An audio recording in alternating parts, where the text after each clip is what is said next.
grijă ce-ți dorești de la viață când te întâlnești cu destinul de care vorbești tu și de care se lovești și restul. Știi, viața e... A fost odată ca niciodată. Deci, n-a fost. Într-o pădure îndepărtată, care nici drujbă nu văzu, nici de Alex Nedea vizitată nu fu, trăiau 3 frați purceluși. Cât era vara de lungă, purcelușii noștri își zbenguiau șuncile pe la chefuri și festivaluri.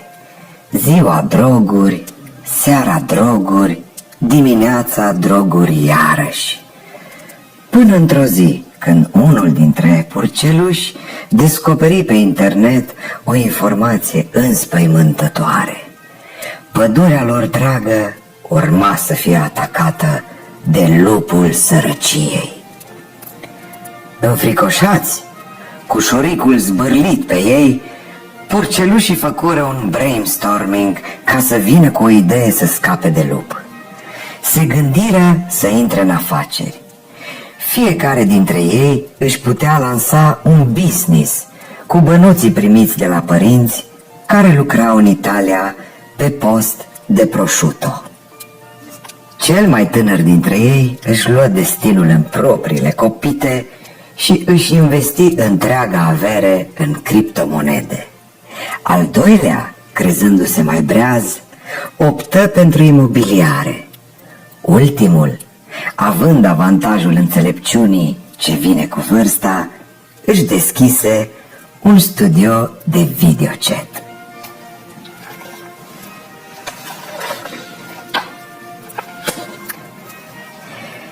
Lupul, conform mesajului care se viralizase pe grupul de mame de pe WhatsApp, își făcu numai decât apariția. Mersese mai întâi la purcelușul cel tânăr, căreia îi spuse că Elon Musk manipulează piața prin tweet-uri, că blockchain-ul e sigur, dar parola de la Ledger se pierde foarte ușor și că e doar o chestiune de timp până va cădea pradă unei scheme speculative de tip pump and dump. Tânărul purceluș, uitând că trebuie să hodl, își vându valuta virtuală într-un moment în care Bitcoinul era jos, astfel că lupul îl mâncă cu tot cu fulgi sub formă de șnițel.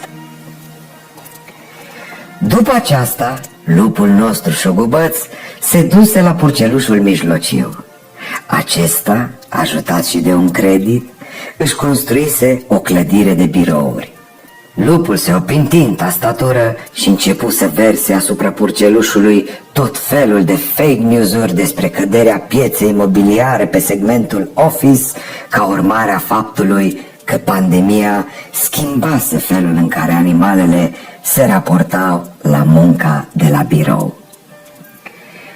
Campania de dezinformare a lupului funcționa magic, astfel că purcelușul cedă nervos, apoi cedă financiar, în final își cedă duhul și fu mâncat de lup sub formă de grătare, fără garnitură, doar cu pită.